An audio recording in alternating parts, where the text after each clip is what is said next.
നമസ്കാരം. ഉച്ചവാർത്ത ആരംഭിക്കുന്നു. ആദ്യം പ്രധാന വാർത്തകളിലേക്ക്.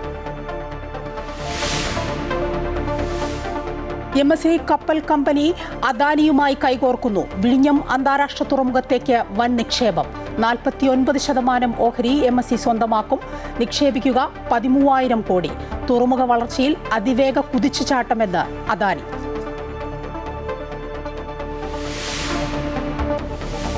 മത്സ്യത്തൊഴിലാളികൾക്ക് പഞ്ഞമാസ സമാശ്വാസം നൽകുന്നതിലെ വീഴ്ചയിൽ അടിയന്തര പ്രമേയ അവതരണത്തിനിടെ സഭയിൽ ഭരണപ്രതിപക്ഷ ബഹളം. മറുപടി നൽകാൻ ഫിഷറീസ് മന്ത്രിക്ക് കഴിവില്ലേ എന്ന പ്രതിപക്ഷ നേതാവിന്റെ പരാമർശത്തിൽ ഭരണപക്ഷ ബഹളം. ഫിഷറീസ് മന്ത്രിയെ അപകീർത്തിപ്പെടുത്തുന്ന പരാമർശം പിൻവലിക്കണമെന്ന് മുഖ്യമന്ത്രി.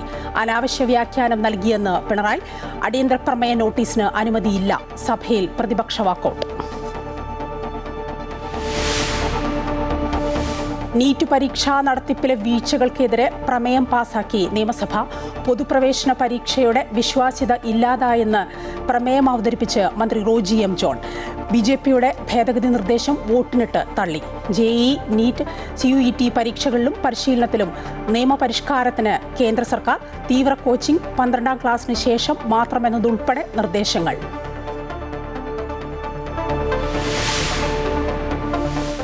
അയോധ്യ രാമക്ഷേത്രത്തിലെ സംഭാവനാ ക്രമക്കേടിൽ SIT അടുത്ത ആഴ്ച റിപ്പോർട്ട് സമർപ്പിക്കും. തട്ടിപ്പിൽ പങ്കില്ലെന്ന് ട്രസ്റ്റ് മുൻ ജനറൽ സെക്രട്ടറി ചമ്പത് റായിയുടെ മൊഴി. സംഭാവന കൈകാര്യം ചെയ്യുന്ന ജീവനക്കാരിൽ നിന്ന് വിശ്വാസവഞ്ചന ഉണ്ടായെന്നും ചമ്പത് റായ്. ക്ഷേത്ര പ്രവർത്തനങ്ങളുടെ ചുമതല ട്രസ്റ്റിനെന്നും വിശ്വ ഹിന്ദു പരിഷത്തിന് ഉത്തരവാദിത്വം ഇല്ല എന്നും വർക്കിംഗ് പ്രസിഡന്റ് അലോക് കുമാർ.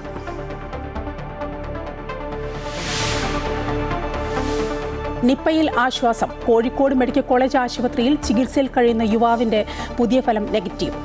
ആരോഗ്യനിലയിൽ മാറ്റമില്ല. പൂനെയിലേക്ക് സാമ്പിൾ അയക്കും.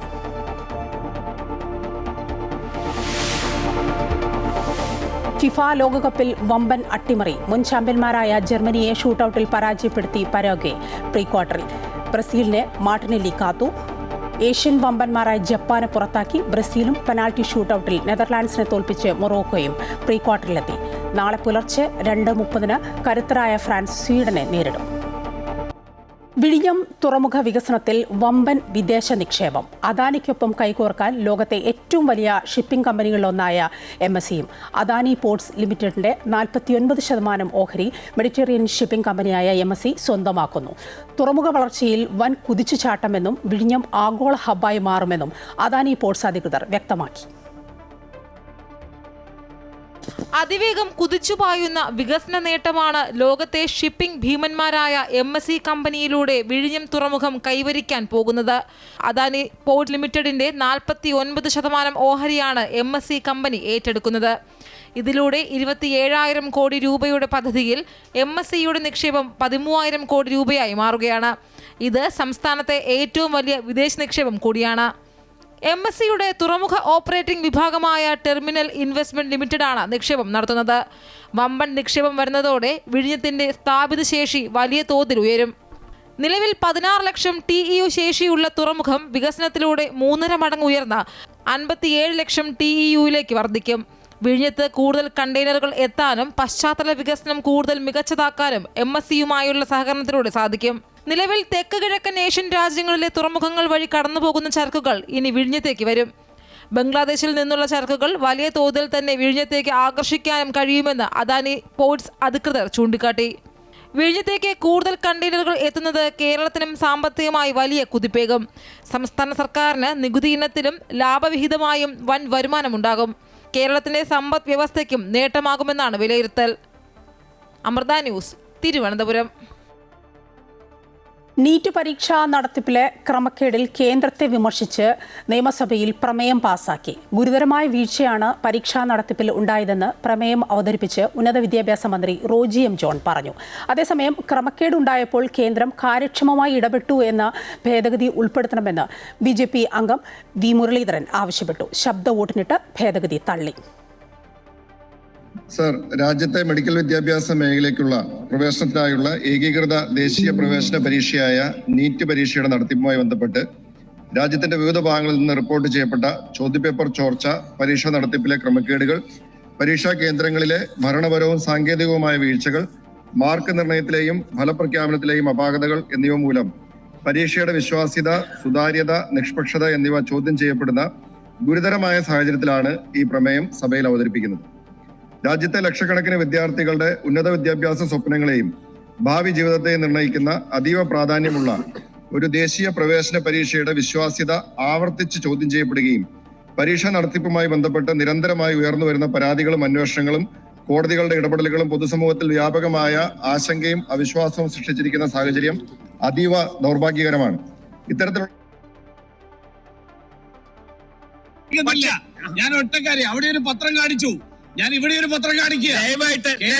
PSC പരീക്ഷ, ഈ PSC പരീക്ഷയില് എന്ത് സംഭവിച്ചു, അതിനെ കുറിച്ച് എന്താ മിണ്ടാട്ടമില്ലാത്തത്? കാണിക്കുമ്പോ മാത്രമല്ല, പത്രം ഇതും പത്രമാണ്. ഇത് PSC, കേരളത്തിലെ PSC പരീക്ഷയാണ്. ശ്രീ മുരളീധരൻ, ഞാൻ മൂവ് ചെയ്യാം. പാർലമെന്ററി പ്രാക്ടീസ് അറിയാവുന്നതാണ്. എനിക്കറിയാം സർ.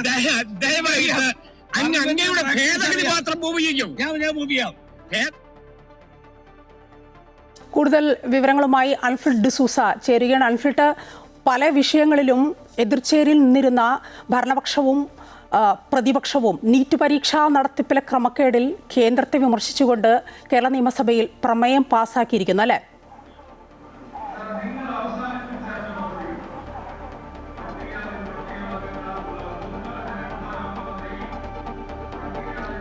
തീർച്ചയായും നീറ്റ് പരീക്ഷയിലെ ക്രമക്കേടുമായി ബന്ധപ്പെട്ടാണ് ഇന്ന് കേരള നിയമസഭയിൽ സർക്കാർ പ്രമേയം അവതരിപ്പിച്ചത്.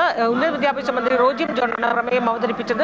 നീറ്റ് പരീക്ഷ ക്രമക്കേടുമായി ബന്ധപ്പെട്ട് വളരെ ദൗർഭാഗ്യകരമായ സംഭവവികാസങ്ങളാണ് ഉണ്ടായിരിക്കുന്നത്.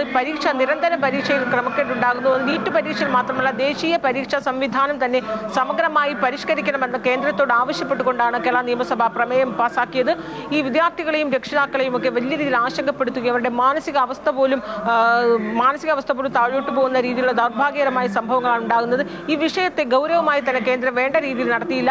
ഈ പരീക്ഷയിലെ സുതാര്യതയും കാര്യക്ഷമതയും ഒക്കെ നഷ്ടപ്പെടുന്ന ഒരു സാഹചര്യം കഴിഞ്ഞ 3 വർഷമായി നിരവധി വിദ്യാർത്ഥികൾ ആത്മഹത്യ ചെയ്യേണ്ടി വരുന്ന ഒരു സാഹചര്യം. ഇതാണ് പ്രമേയ അവതാരകനായ ഉന്നത വിദ്യാഭ്യാസ മന്ത്രി റോജി എം ജോൺ ചൂണ്ടിക്കാട്ടിയത്. ഈ പ്രമേയത്തിൽ പ്രതിപക്ഷം പൂർണ്ണമായും പിന്തുണച്ചു. അതേസമയം BJP അംഗമായ V മുരളീധരൻ പ്രമേയത്തിൽ ഭേദഗതി ചൂണ്ടിക്കാട്ടി. അതായത് നീറ്റ് നടത്തിപ്പ് ശ്രദ്ധയിൽപ്പെട്ടപ്പോൾ തന്നെ കേന്ദ്രം കാര്യക്ഷമമായ ഇടപെടൽ നടത്തിയിട്ടുണ്ടായിരുന്നു.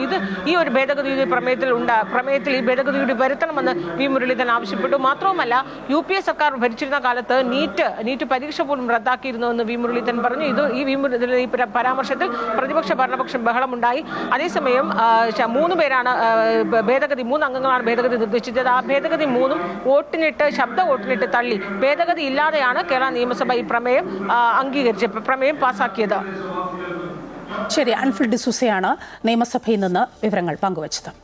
മത്സ്യത്തൊഴിലാളികളുടെ സമാശ്വാസം നൽകുന്നതിലെ വീഴ്ച ചൂണ്ടിക്കാട്ടി അടിയന്തര പ്രമേയം അവതരിപ്പിക്കുന്നതിനിടെ സഭയിൽ ഭരണപ്രതിപക്ഷ ബഹളം. ഫിഷറീസ് മന്ത്രിയെ അപകീർത്തിപ്പെടുത്തുന്ന പരാമർശം പ്രതിപക്ഷ നേതാവ് നടത്തി എന്നാരോപിച്ച് മുഖ്യമന്ത്രിയടക്കം രംഗത്ത് വന്നു. ഫിഷറീസ് മന്ത്രിക്ക് സംസാരിക്കാൻ കഴിവില്ല എന്ന പിണറായി വിജയന്റെ പരാമർശമാണ് ബഹളത്തിന് ഇടയാക്കിയത്. അടിയന്തര പ്രമേയ നോട്ടീസിന് അനുമതി നിഷേധിച്ചു. സഭയിൽ പ്രതിപക്ഷ വാക്കൌട്ട്.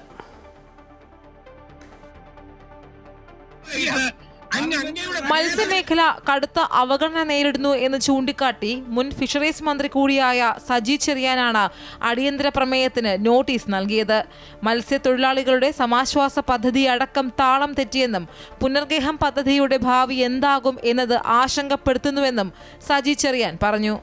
സമ്പാദ്യ സമാശ്വാസ പദ്ധതി പ്രകാരം ഗുണഭോക്തൃ വിഹിതം, സംസ്ഥാന സർക്കാർ വിഹിതം, കേന്ദ്ര സർക്കാർ വിഹിതം എന്നിവ തുല്യമായി സംയോജിപ്പിച്ചാണ് 6000 രൂപ നൽകുന്നത്. എന്നാൽ ഈ സീസണിൽ ഈ ആനുകൂല്യം അവർക്ക് നൽകിയില്ല എന്നതാണ് ഈ പ്രമേയത്തിന്റെ കാരണം. ഇപ്പൊ അങ്ങ് പറഞ്ഞതുപോലെ 1500 രൂപ കൊടുത്തത് അവരുടെ വിഹിതം മാത്രമാണ്. എന്നാൽ സമാശ്വാസത്തിന്റെ ആദ്യ ഗഡു വിതരണം ചെയ്തുവെന്നും സാധാരണ ജൂലൈ ഓഗസ്റ്റ് മാസങ്ങളിലാണ് ധനസഹായം മത്സ്യത്തൊഴിലാളികൾക്ക് നൽകുന്നതെന്നും ഫിഷറീസ് മന്ത്രി VE അബ്ദുൽ ഗഫൂർ മറുപടി പറഞ്ഞു. അതിൽ 1500 രൂപയാണ് ആദ്യ ഗഡുവായി നൽകാനുള്ളത്. ആ 1500 രൂപ ഇപ്പോൾ ഏകദേശം നൽകിക്കൊണ്ടിരിക്കുകയാണ് സാർ. 3 ജില്ലകളിൽ അത് പൂർത്തിയായിട്ടുണ്ട്. ആലപ്പുഴ, എറണാകുളം, കോഴിക്കോട് ജില്ലകളിൽ അത് പൂർത്തിയായിട്ടുണ്ട്. ബാക്കിയുള്ള ജില്ലകളിൽ ഈ വരുന്ന ദിവസങ്ങളിൽ അത് പൂർത്തിയാവുകയും ചെയ്യും സാർ. ഇതിനിടെ ഫിഷറീസ് മന്ത്രിക്ക് മറുപടി പറയാൻ കഴിവില്ല എന്ന തരത്തിൽ പ്രതിപക്ഷ നേതാവ് അപകീർത്തി പരാമർശം നടത്തിയെന്ന് ആരോപിച്ച് ഭരണപക്ഷ നിരയിൽ നിന്ന് ബഹളമുണ്ടായി. മുഖ്യമന്ത്രി VD സതീശൻ ഉൾപ്പെടെ രംഗത്ത് വന്നു. മുതിർന്ന അംഗമായ പ്രതിപക്ഷ നേതാവിൽ നിന്നുണ്ടാകാൻ പാടില്ലാത്ത പരാമർശമാണെന്നും സഭാരേഖകളിൽ നിന്ന് നീക്കം ചെയ്യണമെന്നും മുഖ്യമന്ത്രി ആവശ്യപ്പെട്ടു. അത് ഒരിക്കലും അങ്ങയെ പോലുള്ള ഒരാൾ ആ ഫിഷറി മന്ത്രിയെ അപകീർത്തിപ്പെടുത്തുന്ന തരത്തിൽ അങ്ങ് ഇവിടെ ഈ സഭയിൽ നടത്തിയ പരാമർശം അങ്ങ് പിൻവലിക്കുമെന്നാണ് ഞാൻ കരുതുന്നത്. അല്ലെങ്കിൽ ബഹുമാനപ്പെട്ട സ്പീക്കർ അത് സഭാ നടപടികളിൽ നിന്ന് നീക്കം ചെയ്യണം. എന്നാൽ താൻ ഫിഷറീസ് മന്ത്രിയെ അപകീർത്തിപ്പെടുത്താൻ ശ്രമിച്ചിട്ടില്ലെന്നും മറ്റൊരു മന്ത്രി ഇടയ്ക്ക് കയറി സംസാരിച്ചതിലെ അപാകത ചൂണ്ടിക്കാട്ടുക മാത്രമാണ് ഉണ്ടായതെന്നും പിണറായി വിജയൻ വ്യക്തത വരുത്തി.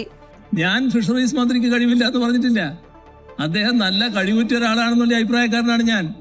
പക്ഷെ അദ്ദേഹം ഒരു പുതിയ മന്ത്രിയാണ് എന്നുള്ളത് കൊണ്ട് നേരത്തെ മന്ത്രിയായിരുന്ന ഒരാൾ ഇപ്പൊ പുതുതായിട്ട് വന്നയാൾക്ക് കഴിവില്ല എന്ന് സ്ഥാപിക്കാൻ ശ്രമിക്കുമാറുള്ള ഒരു ഇടപെടൽ വന്നു. ബജറ്റിൽ പോലും മത്സ്യമേഖല കടുത്ത അവഗണനയാണ് നേരിട്ടതെന്നും ഇടതു സർക്കാർ നടപ്പാക്കിയ പല പദ്ധതികളിൽ നിന്നും UDF പിന്നോട്ട് പോവുകയാണെന്നും പ്രതിപക്ഷം ആരോപിച്ചു. അടിയന്തര പ്രമേയത്തിന് അനുമതി നിഷേധിച്ചതോടെ പ്രതിപക്ഷം വാക്കൌട്ട് നടത്തി. Amrita news, Thiruvananthapuram. JEE, NEET, CUET പരീക്ഷകളിലും പരിശീലനത്തിലും നിർണായകമായ പരിഷ്കാരം കൊണ്ടുവരാൻ സർക്കാർ നീക്കം. കോച്ചിംഗ് സെന്ററുകൾക്കായി ദേശീയ നിയമം കൊണ്ടുവരും. കോച്ചിംഗ് സെന്ററുകൾ അധ്യാപക യോഗ്യത, വിജയനിരക്ക് എന്നിവ വെളിപ്പെടുത്തണം. സ്കൂൾ വിദ്യാർത്ഥികൾക്ക് 3 മണിക്കൂർ വരെ കോച്ചിംഗ് പരിധി നിശ്ചയിക്കും. കൂടാതെ 12ാം ക്ലാസ്സിന് ശേഷം മാത്രം തീവ്ര കോച്ചിംഗ് നൽകാവൂ എന്നതടക്കമുള്ള നിർദ്ദേശങ്ങളും നിയമത്തിന്റെ പരിധിയിൽ വരും.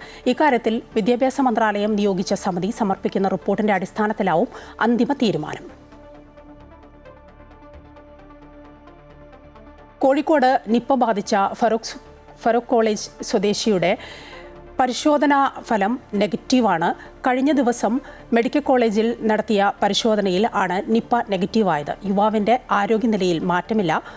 ഗുരുതരാവസ്ഥയിൽ മെഡിക്കൽ കോളേജ് വെന്റിലേറ്ററിൽ തുടരുകയാണ്. ഈ മാസം 10-നാണ് ഫറൂഖ് കോളേജ് സ്വദേശിക്ക് നിപ്പ സ്ഥിരീകരിച്ചത്.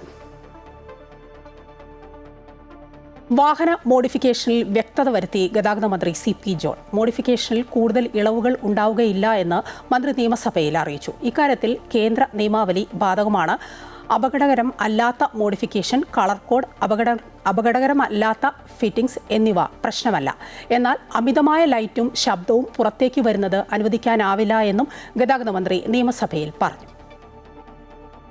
മോഡിഫിക്കേഷനുകൾ അനുവദിക്കുന്ന കാര്യത്തിലും നേരത്തെ പറഞ്ഞതുപോലെ കേന്ദ്രത്തിൻ്റെതായിട്ടുള്ള നിയമാവലികൾ നമുക്ക് ബാധകമാണ്. എങ്കിൽ പോലും അപകടകരമല്ലാത്ത മോഡിഫിക്കേഷൻ, അതിൽ പ്രത്യേകിച്ച് അമിതമായ വെളിച്ചവും ശബ്ദവും പുറത്തേക്ക് വരുന്ന തരത്തിലുള്ള മോഡിഫിക്കേഷൻ അംഗീകരിക്കാൻ സാധ്യമല്ല.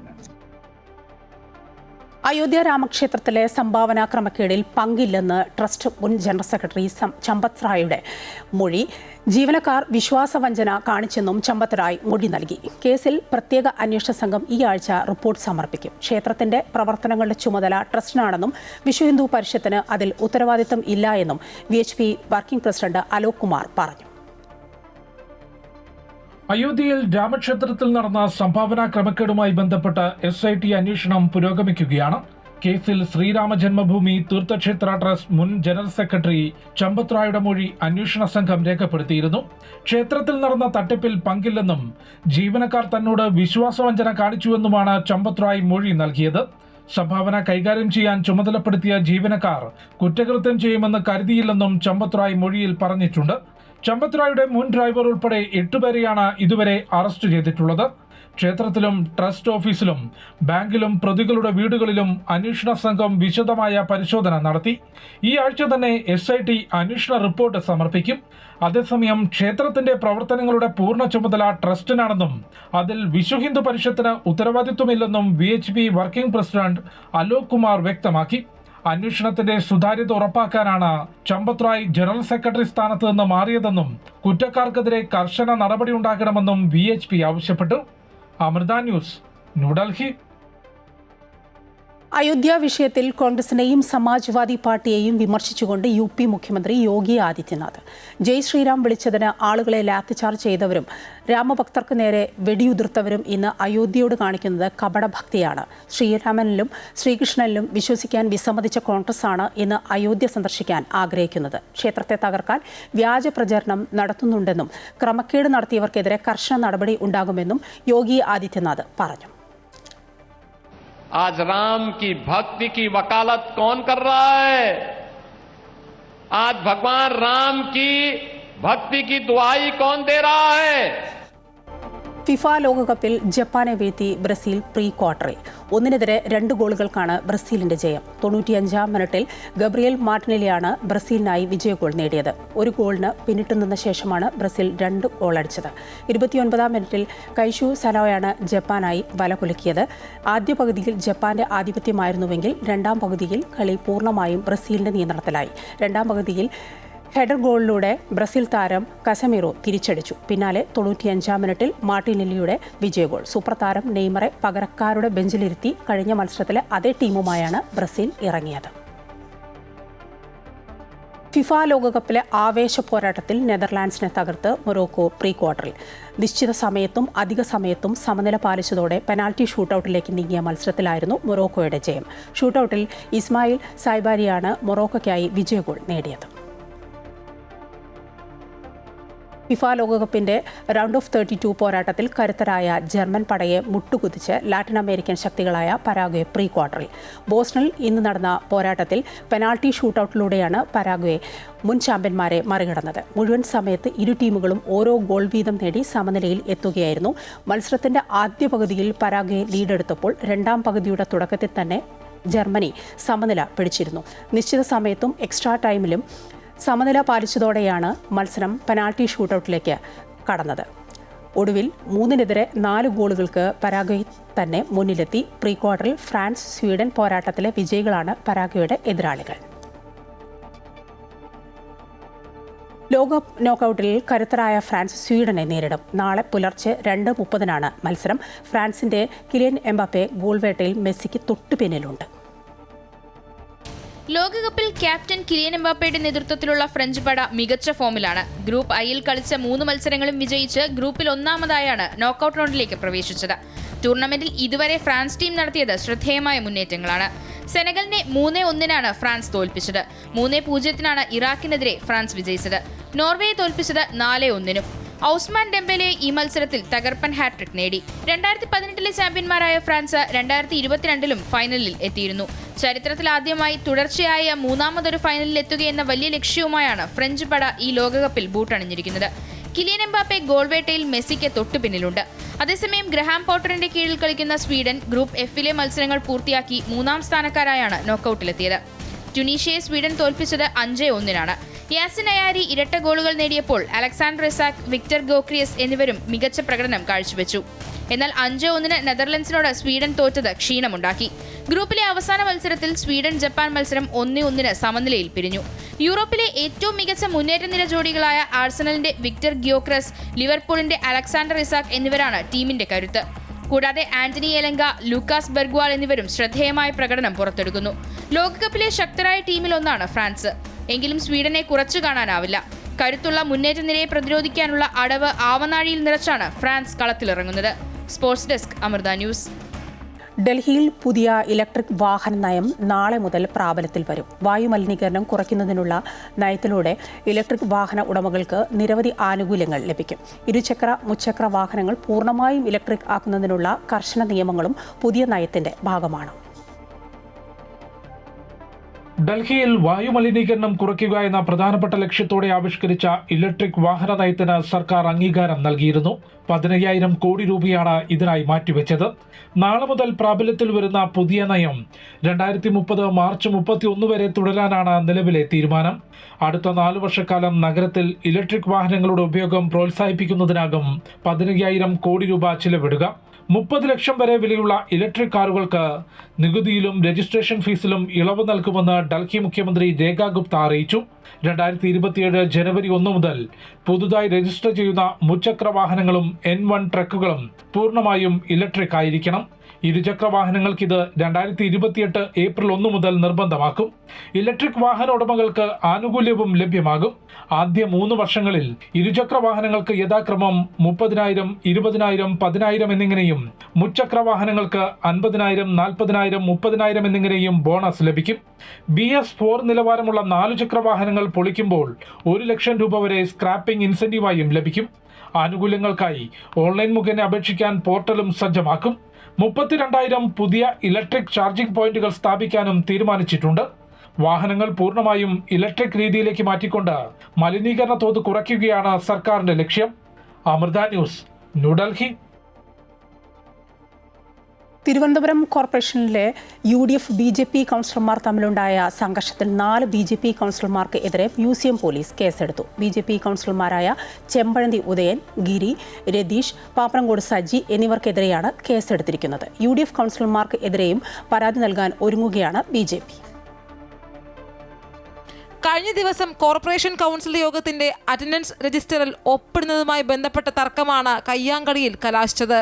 രജിസ്റ്റർ ബുക്കിൽ ഒപ്പിടാൻ തുടങ്ങിയ പരാതിക്കാരിയായ ഷേർലിയെയും മറ്റ് വനിതാ കൗൺസിലർമാരെയും പ്രതികൾ തടഞ്ഞുവയ്ക്കുകയും ദേഹോപദ്രവം ഏൽപ്പിക്കുകയുമായിരുന്നു എന്നാണ് പരാതി. BJP കൗൺസിലർ ചെമ്പഴന്തി ഉദയനെ 1-ാം പ്രതിയാക്കിയാണ് പോലീസ് കേസെടുത്തിരിക്കുന്നത്. കൗൺസിലർമാരായ ഗിരി, രതീഷ്, പാപ്പനംകോട് സജി എന്നിവരും കേസിൽ പ്രതികളാണ്. UDF വനിതാ കൗൺസിലർമാരായ ഷേർലി എസ്, അനിത അലക്സ് എന്നിവരുടെ പരാതിയിലാണ് നടപടി.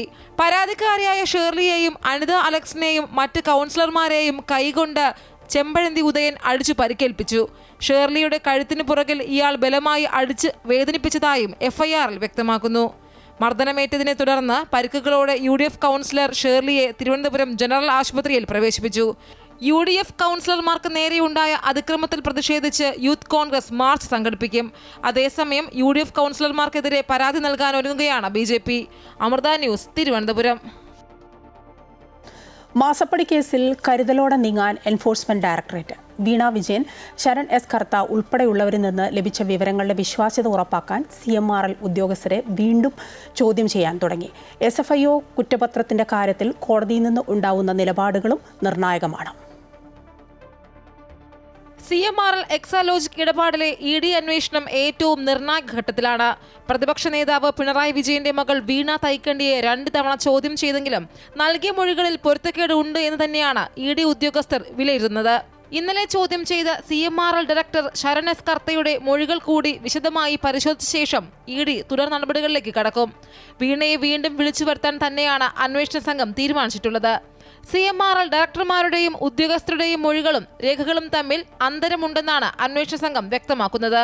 ഈ പശ്ചാത്തലത്തിലാണ് കൂടുതൽ CMRL ഉദ്യോഗസ്ഥരുടെ മൊഴികൾ രേഖപ്പെടുത്താൻ അന്വേഷണ സംഘം തീരുമാനിച്ചത്. CMRL എക്സാലോജിക് കരാറിന്റെ വിവിധ ഘട്ടങ്ങളിൽ ഇടപെട്ട ആളുകളെ കൂടി ചോദ്യം ചെയ്യാനാണ് അന്വേഷണ സംഘം തയ്യാറെടുക്കുന്നത്. SFIO കുറ്റപത്രത്തിന്മേൽ കോടതിയിൽ നിന്നുണ്ടാകുന്ന നടപടികളും കേസിൽ നിർണായകമാണ്. SFIO കണ്ടെത്തിയ രേഖകളാണ് ED അന്വേഷണത്തിന് ബലം നൽകുന്ന പ്രധാന ഘടകം. ഈ കുറ്റപത്രവുമായി ബന്ധപ്പെട്ട് ഹൈക്കോടതികളിൽ നിന്ന് തിരിച്ചടി ഉണ്ടായാൽ ED അന്വേഷണത്തെയും അത് ബാധിക്കും.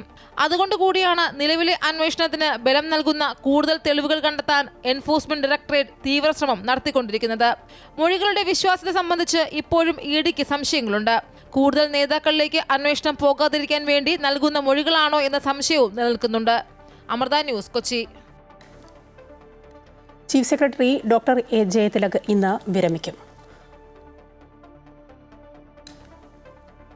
35 വർഷത്തെ സർവീസിന് ശേഷമാണ് ജയതിലക് വിരമിക്കുന്നത്. സർക്കാർ നൽകുന്ന യാത്രയയപ്പ് ചടങ്ങ് 3 മണിക്ക് ദർബാർ ഹാളിലാണ്. ചടങ്ങിൽ മുഖ്യമന്ത്രി VD സതീശൻ പങ്കെടുക്കും. ജയതിലക് വിരമിക്കുന്ന ഒഴിവിൽ ചീഫ് സെക്രട്ടറിയാകുന്ന വിശ്വനാഥ് സിൻഹ വൈകുന്നേരം ചുമതലയേൽക്കും. ആഭ്യന്തര സെക്രട്ടറിയായ വിശ്വനാഥ് സിൻഹ ചീഫ് സെക്രട്ടറി ആയതോടെ IAS തലപ്പത്ത് വീണ്ടും അഴിച്ചുപണി വേണ്ടിവരും. സംസ്ഥാന തെരഞ്ഞെടുപ്പ് കമ്മീഷണറായി N. ശേഷാദ്രിനാഥിനെ നിയമിച്ചതിൽ കോൺഗ്രസിനുള്ളിൽ പരാതി. KPCC general secretary PM Niyas പരാതിയുമായി രംഗത്തെത്തി. ശേഷാദ്രിനാഥിന് BJP ബന്ധമെന്നാണ് ആരോപണം. നിയാസ് ആഭ്യന്തരമന്ത്രി രമേശ് ചെന്നിത്തലയെ നേരിൽ കണ്ട് പരാതി അറിയിച്ചു. അതേസമയം നിയമനത്തെ അനുകൂലിച്ച മന്ത്രി KM ഷാജിക്ക് ശേഷാദ്രിനാഥിന്റെ BJP അനുകൂല പോസ്റ്ററുകൾ ഉൾപ്പെടെയുള്ള കോപ്പികൾ നൽകുമെന്ന് നിയാസ് പറഞ്ഞു. ശേഷാദ്രിനാഥിന് സംഘപരിവാർ ബന്ധം ഇല്ലെങ്കിൽ പഴയ FP പോസ്റ്റുകൾ ഇപ്പോൾ നീക്കം ചെയ്തത് എന്തുകൊണ്ടാണെന്നും നിയാസ് ചോദിച്ചു. കേരളത്തിലെ ഏറ്റവും സുപ്രധാനമായ ഒരു പദവിയാണ് സംസ്ഥാന തെരഞ്ഞെടുപ്പ് കമ്മീഷൻ പദവി. മറ്റൊരു പദവിയും പോലെയല്ല. ആ പദവിയിൽ ഒരിക്കൽ ഗവർണർ ഒപ്പുവെച്ചാൽ പിന്നെ അദ്ദേഹത്തെ 5 വർഷത്തേക്ക് ഒരാൾക്ക് മാറ്റാൻ കഴിയില്ല. ഇംപീച്ച്മെന്റ് നടപടിയുമായി മുന്നോട്ട് പോകേണ്ട ഒരു പദവിയാണ്. UAE-യിലെ പൊതുഗതാഗത രംഗത്ത് പുതിയ ചരിത്രമെഴുതി ഇത്തിഹാദ് റെയിലിന്റെ ആദ്യ പാസഞ്ചർ സർവീസ് ഇന്ന് സർവീസ് ആരംഭിച്ചു. ഫുജൈറയിൽ നിന്ന് അബുദാബിയിലേക്കുള്ള കന്നിയാത്ര നിശ്ചിത സമയത്ത് പൂർത്തിയാക്കി.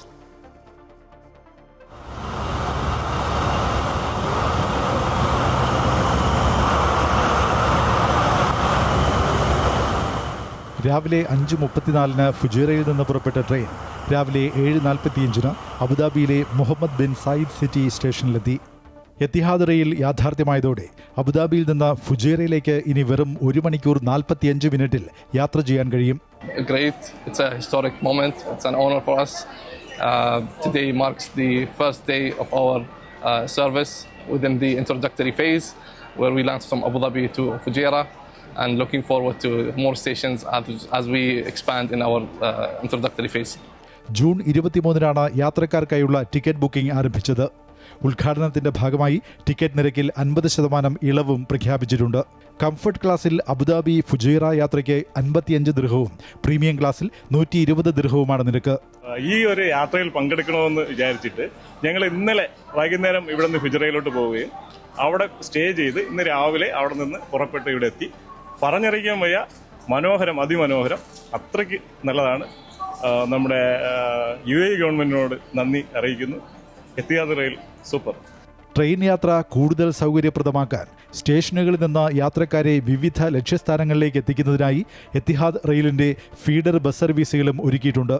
ഇതോടെ യാത്രക്കാർക്ക് സ്വകാര്യ വാഹനങ്ങളെയോ ടാക്സികളെയോ മറ്റു പൊതുഗതാഗത സംവിധാനങ്ങളെയോ മാത്രം ആശ്രയിക്കേണ്ട സാഹചര്യം ഒഴിവാകും. നമുക്കൊരു നൊസ്റ്റാൾജിയ ഫീൽ ചെയ്യും. നമ്മൾ ഒരുപക്ഷെ നമുക്ക് കൊങ്കണിൽ യാത്ര ചെയ്ത അനുഭവമുള്ളവർക്ക് നമുക്ക് ആ മലയുടെ ഇടയിലൂടെ വരുമ്പോഴത്തേക്ക് ടണലിൻ്റെ ഇടയിലൂടെയൊക്കെ വരുമ്പോഴത്തേക്ക് നമുക്ക് ഫീൽ ചെയ്യും ഒരു പക്ഷേ നമ്മൾ നാട്ടിലാണോ എന്നൊരു തോന്നൽ വരുന്ന ആ ഒരു നൊസ്റ്റാൾജിക്ക്. അതായത് ഇപ്പോൾ വിദേശ രാജ്യങ്ങളിലൊക്കെ ട്രെയിൻ യാത്രയിൽ ചൂളംവിളി ഒരു മോസ്റ്റ് ഇമ്പോർട്ടൻ്റ് ആണ്. പക്ഷെ അത് ഇവിടുത്തെ ഈ എത്തിഹാദ് റെയിൽ കിട്ടിയിട്ടുണ്ട്. അപ്പോൾ അത് ഏറ്റവും മനോഹരമാണ്.